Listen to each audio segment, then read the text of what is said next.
Test of the Frank Worrell Trophy between the West Indies and Australia lived up to the all-time hype, with 14 wickets falling on what was a captivating day one in Bridgetown, Barbados early on Wednesday. The visitors, who won the toss and elected to bat, were subjected to an old-fashioned examination of line and length, first by recently recognised Test Player of the Year Shamar Joseph, who blew the Aussie top order away on his way to figures of 4 for 46. This was before the now leader of the Windies attack, Jaden Seales, produced another excellent spell in what has so far been an impressive red ball career, picking up his third 5-wicket haul, 5 for 60, to remove the middle order and help dismiss Australia for 180 in 56.5 overs. Australia's all-star bowling attack then responded in kind. The new ball ace Mitchell Starc had both Windies openers Craig Brathwaite 4 and John Campbell 7 caught behind. Skipper Pat Cummins then sent Casey Carty back in similar fashion for 20 before Josh Hazelwood clean bowled night watchman Jomel Warrican for a 2-ball duck to leave the Caribbean side reeling at 57 for 4 at stumps.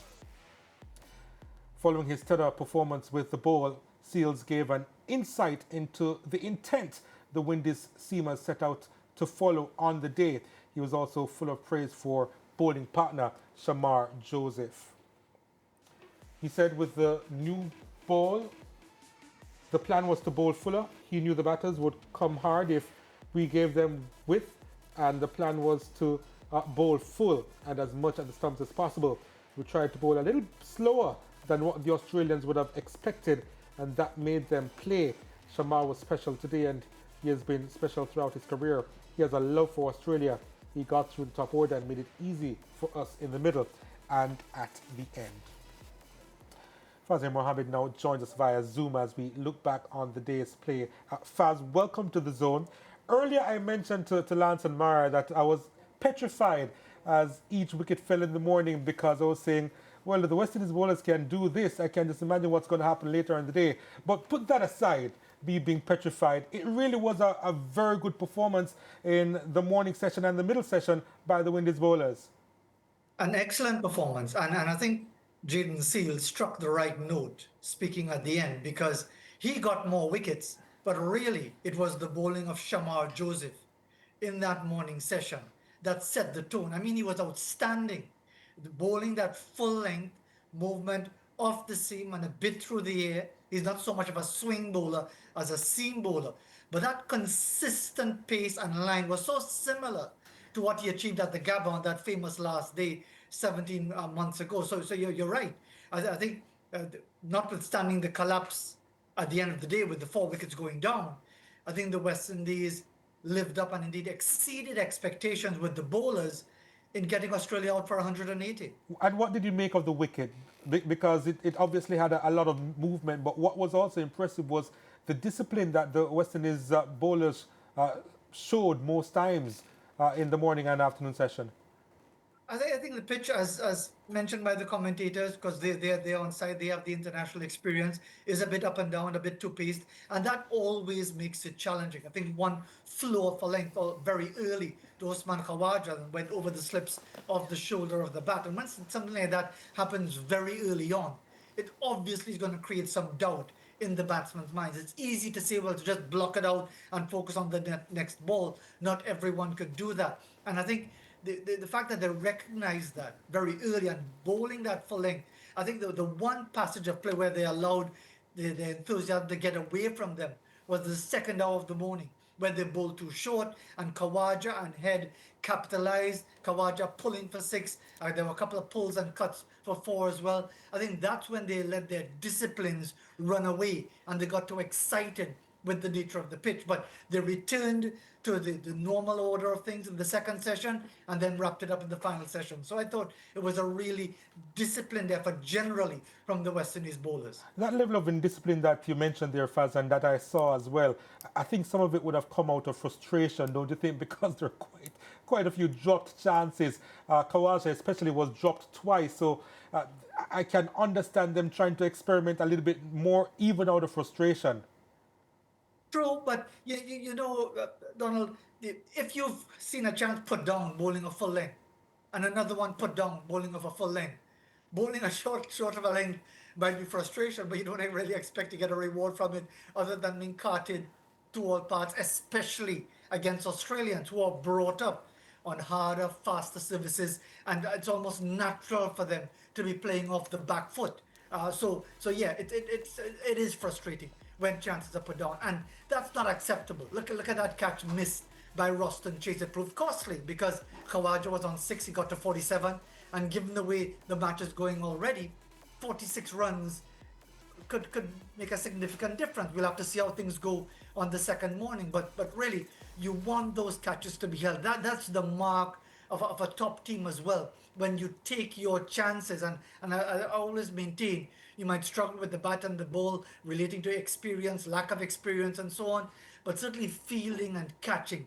To me, there's really no excuse for too many lapses like what we saw today. Yeah, and you really said it right. Too many for sure, Faz. Like, I can give you the okay for one. I just say, okay, maybe you were caught off guard. But the amount of them that we saw today, I had a feeling that it would come back to bite them. So currently, as we get ready to head into day 2, Faz, the score 57 for 4. Of course, poor batting by the West Indies. What are we looking at for day 2? I think credit must be given to Brandon King because he dropped 3 of the catches first day of Test cricket. His first ball that he faced from Mitchell Stark could have easily dragged onto the leg stump. It ran away for 4, but he didn't give up, and I was impressed with the fact that he was determined enough to try to battle through. If he gets out in the first over tomorrow morning, well, that will be very disappointing. But I think what he showed is the sort of attitude you want to see from the rest of the West Indies batting. Roston Chase is the captain overnight as well. There's Shea Hope to come. There's a bit of batting. Justin Graves, who got a Test 100 against Bangladesh last year. But again, it's Australia. And the Australians are very well equipped to bowl that line on or about off stump, looking to hit the top of off more often than not. And I think that's where the West Indies are going to be challenged. Where will the scoring opportunities come from that they could try to put some pressure, to counter-attack like a Travis Head would do? So it's going to be extremely difficult in that morning session tomorrow. Yeah, Faz, I'm curious to hear your take on the role of Jomel Warrican today. Faced 2 balls, of course, out for duck, and then he didn't bowl today.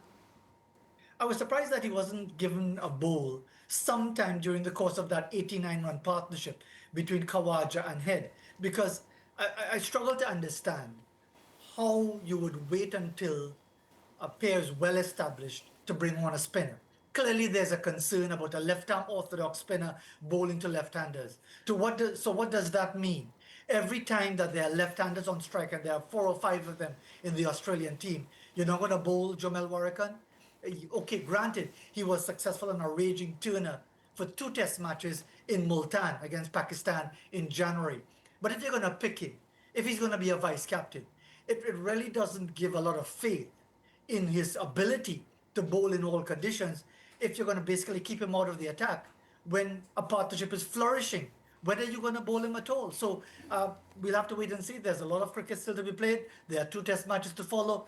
But I don't think the decision not to use him at all was the right thing to do. But in the end, Australia all out for 180. I think the West Indies will take that morning, noon, and night.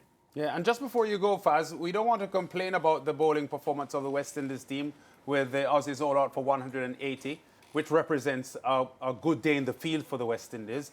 But when you look at it with the drop catches and so on, and the fact that a lot of the Aussie batsmen looked uncertain and lacking in confidence at the start of their innings, the West Indies may still be a trifle disappointed that they didn't get the Aussies out for even a smaller total. I'm sure there would be, Lance, but as we said, if you take it before the toss, you know you're going to dismiss Australia for 180. You take it hands down. But you're right. Everything is contextual. You regret that period of playing the second hour of the morning. You regret how things started to run away. Too many loose deliveries. And the way Australia plays, especially someone like Travis Head, the idea is either you or me. I'm going to go after you. I'm going to get you or you get me. And that's how Australia generally play their cricket. Play all sport for that matter. It's very confrontational. So I think it's up to the West Indies to respond to that challenge. In the end, as you said, maybe they would have liked to get them for 130, 140, maybe even less. But it's 180 runs on the board. It's really up to them now to reply. We are looking forward to the second day, Faz, and we hope that you're able to join us tomorrow. I reckon that the pitch probably will flatten out a little bit on the second day at Kensington. What do you think? I think that's the general trend. But so often with these things, Donald, the pitch is almost irrelevant compared to the mindset. If you go there ultra defensive, you could play into the hands of Australia. If you go ultra attacking, it could again have the same result. So it's almost the devil in the deep blue sea sort of situation. But that's what Test cricket is about. Thanks, Faz. Catch you soon. No problem. Take a break. Back with more after this. Please stay with us.